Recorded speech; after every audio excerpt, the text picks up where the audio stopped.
Assalamualaikum warahmatullahi wabarakatuh. Kami dari kelompok kami ingin mempresentasikan bab 6 mengenai Pancasila sebagai ideologi.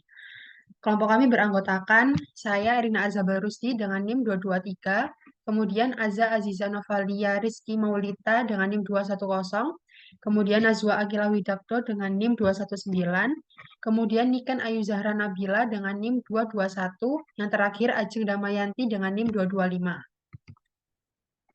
Pendahuluan.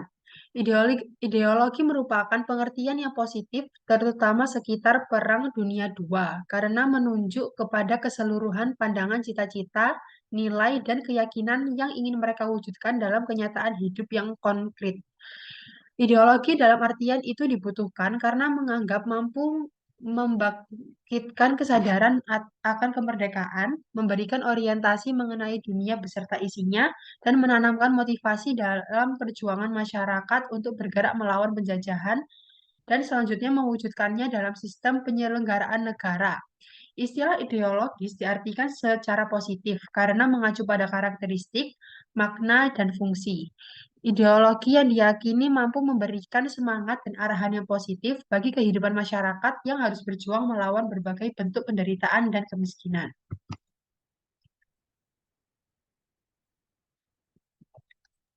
Selanjutnya, masalah yang dibahas. Yang pertama, konsep ideologi. Yang kedua, perbandingan Pancasila dengan ideologi yang lain.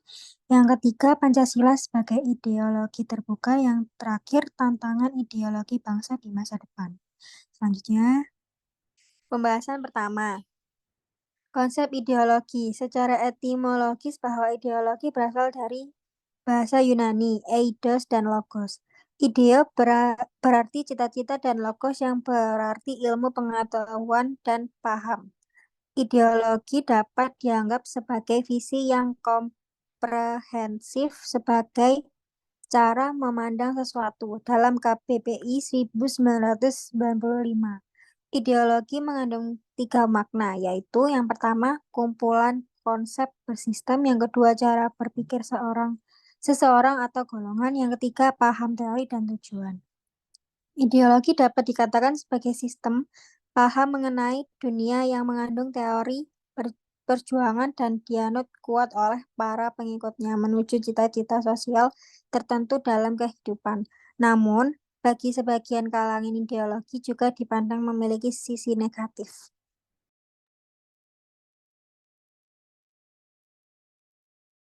Sastra Sastra Prateja 1996 berargumentasi bahwa ideologi ada kecenderungan untuk memisahkan in-group kita dari out-group mereka. Ini memberikan makna bahwa ideologi berfungsi menyatukan berbagai kalangan untuk satu tujuan. Ideologi memiliki beberapa dimensi. Dimensi itu sebagai berikut. 1. Realitas. 2. Idealisme. 3. Fleksibilitas. Dimensi-dimensi ideologi dapat dijadikan sebagai dasar untuk memberikan gambaran apakah ideologi suatu bangsa dapat bertahan atau akan lapuk dimakan zaman. Tergilas oleh kemajuan teknologi, nilai-nilai dasar dalam ideologi justru menjadi landasan yang utama dalam menghadapi tantangan dan kemajuan bangsa. Selanjutnya, pembahasan kedua. Perbandingan Pancasila dengan ideologi yang lain. 1. Ideologi Pancasila. Ideologi Pancasila sebagai ideologi bangsa dan negara Indonesia berkembang melalui suatu proses yang cukup panjang. Nilai-nilai Pancasila berasal dari nilai-nilai pandangan hidup bangsa yang telah diyakini kebenarannya, kemudian diangkat oleh bangsa Indonesia sebagai filsafat negara dan kemudian menjadi ideologi bangsa dan negara. Oleh karena itu, ideologi Pancasila ada pada kehidupan bangsa dan terletak pada kelangsungan hidup bangsa dalam rangka bermasyarakat, berbangsa, dan bernegara. Pancasila adalah ideologi bangsa Indonesia yang digagas oleh The Founding Fathers setelah melakukan perenungan yang mendalam dan panjang untuk menyepakati Pancasila sebagai ideologi negara Republik Indonesia.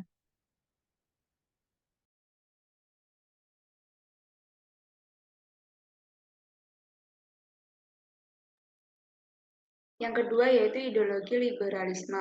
Ideologi liberalis berpangkal pada ontologis. bahwa manusia pada hakikatnya adalah sebagai makhluk individu yang bebas. Negara menurut liberalisme harus tetap menjamin kebebasan individu, dan untuk itu maka manusia secara bersama-sama mengatur negara. Liberalisme akan membawa suatu sistem, yaitu kapitalisme. Liberalisme melihat manusia sebagai makhluk bebas. Kebebasan manusia merupakan milik yang sangat tinggi dengan membawa unsur-unsur esensial, yaitu rasionalisme, materialisme, empirisme, serta individualisme. Yang ketiga yaitu ideologi sosialisme komunis. Tokoh utama yang mengajarkan komunisme adalah Karl Marx. Piye lek baca? Karl Marx. Lang. Hah? Gak apa-apa gitu. Terserah, Karl wes, Marx. terserah. Terserah jeng sebisamu. Yang ketiga yaitu ideologi sosialisme komunis. Tokoh utama yang mengajarkan komunisme adalah Karl Marx pada tahun 1818. Ulang. Yang ketiga yaitu ideologi sosialisme komunis. Tokoh utama yang mengajarkan komunisme adalah Karl Marx pada tahun 1818 sampai 1883. Tokoh sosialis revolusioner yang banyak menulis naskah di bidang sosial dan ekonomi. Ajaran Marx kemudian ditambah dengan pandangan Engels dan Lenin, sehingga ajaran komunis melandaskan pada teori Marxisme-Leninisme. Ajaran komunis didasarkan atas kebendaan. Berbagai macam konsep dan paham sosialisme sebenarnya hanya paham komunislah sebagai paham yang paling jelas dan lengkap. Paham ini adalah sebagai bentuk reaksi atas perkembangan masyarakat kapitalis sebagai hasil dari ideologi liberal. Selanjutnya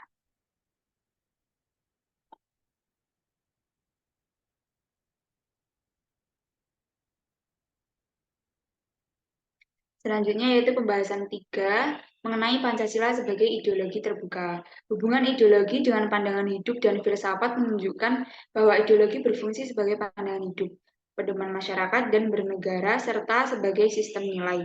Ideologi Pancasila merupakan kelanjutan dari filsafat Pancasila. Pandangan Pancasila tentang kehidupan negara dan bangsa Indonesia didasarkan atas pandangan tentang manusia yang monopluralis sebagaimana yang dikonsepsikan oleh Noto Nagoro. Dari manusia yang monopluralis, ini ada tiga nilai dasar yang dari keberadaan manusia. Yaitu yang pertama, sesuai dengan kodratnya manusia adalah makhluk Tuhan. Yang kedua, yaitu sesuai dengan kodratnya manusia dilahirkan sama, mempunyai harkat dan martabat yang sama. Yang ketiga, yaitu sesuai dengan kodratnya manusia dilahirkan bebas atau merdeka. Pancasila sebagai ideologi merupakan ideologi terbuka dalam arti nilai-nilai Pancasila itu tidak dipaksakan dari luar, melainkan digali dan diambil dari kekayaan rohani, moral, dan budaya bangsa Indonesia. Selanjutnya,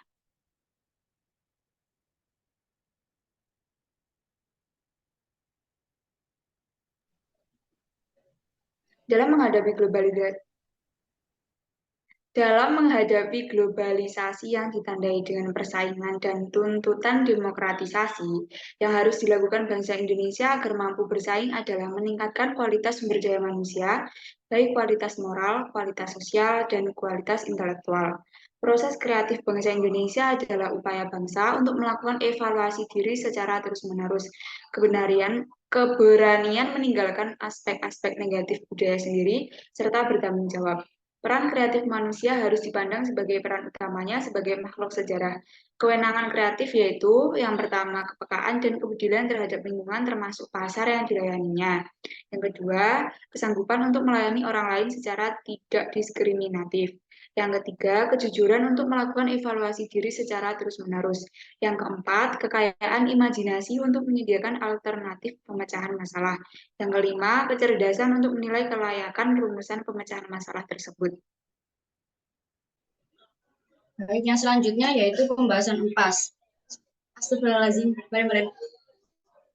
Untuk selanjutnya yaitu pembahasan 4, tantangan ideologi bangsa di masa depan. Jejaring sosial yang tidak lagi terbatas pada organisasi offline, tetapi lebih pada online telah memberikan kontribusi yang signifikan terhadap tantangan sebuah ideologi suatu bangsa. Pengguna media sosial tersebut bukan hanya jutaan, tetapi sudah mencapai miliaran orang. Artinya bahwa koneksi dan tukar informasi sudah sedemikian luar biasa. Sebuah isu atau masalah tertentu dalam hitungan menit akan dapat menyebar ke miliaran orang di seluruh penjuru dunia. Bukan hanya informasi, tetapi juga pengaruh dan ajaran yang negatif juga akan dengan cepat menyebar. Adapun Pancasila sebagai ideologi berikut ini ada beberapa pokok-pokok penting, yaitu 1. Ajaran liberalisme bertitik tolak dari hak asasi yang melihat pada manusia sejak ia lahir dan tidak dapat diganggu-gugat oleh siapapun. Kedua, menurut paham sosialisme atau komunisme, adanya kapitalisme mengakibatkan penderitaan rakyat. Komunisme muncul sebagai reaksi penindasan rakyat kecil oleh kalangan kapitalis yang didukung oleh pemerintah. 3. Ideologi Pancasila yang digali dari kepribadian bangsa Indonesia sejak berabad-abad lamanya bersumber dari nilai-nilai adat istiadat, kebudayaan, dan agama sebagai pandangan hidup bangsa Indonesia. Next.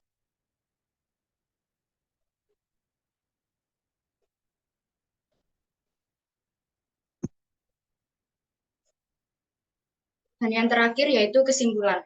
Pancasila adalah dasar filosofis dan ideologis yang mendefinisikan prinsip-prinsip dasar bangsa Indonesia, seperti kemerdekaan, kedaulatan, persatuan, kerakyatan, dan keadilan. Ini mencerminkan semangat pluralisme, keberagaman, dan toleransi dalam masyarakat Indonesia. Selama sejarahnya, Indonesia telah menghadapi berbagai tantangan dalam mengimplementasikan ideologi Pancasila. Tetapi Pancasila tetap menjadi landasan utama dalam pembentukan kebijakan dan pandangan negara terhadap berbagai isu sosial, politik, dan ekonomi. Ideologi ini juga merupakan kerangka kerja bagi negara dalam mempromosikan perdamaian, hak asasi manusia, dan kesejahteraan rakyat. Penting untuk dicatat bahwa Pancasila adalah fondasi bersama yang mengikat semua warga negara Indonesia, tidak peduli latar belakang etnis, agama, atau budaya. Oleh karena itu, penting bagi masyarakat Indonesia untuk memahami, menghormati, dan mendukung Pancasila agar demokrasi dan perdamaian dalam negara ini terus diperkuat dan dipertahankan.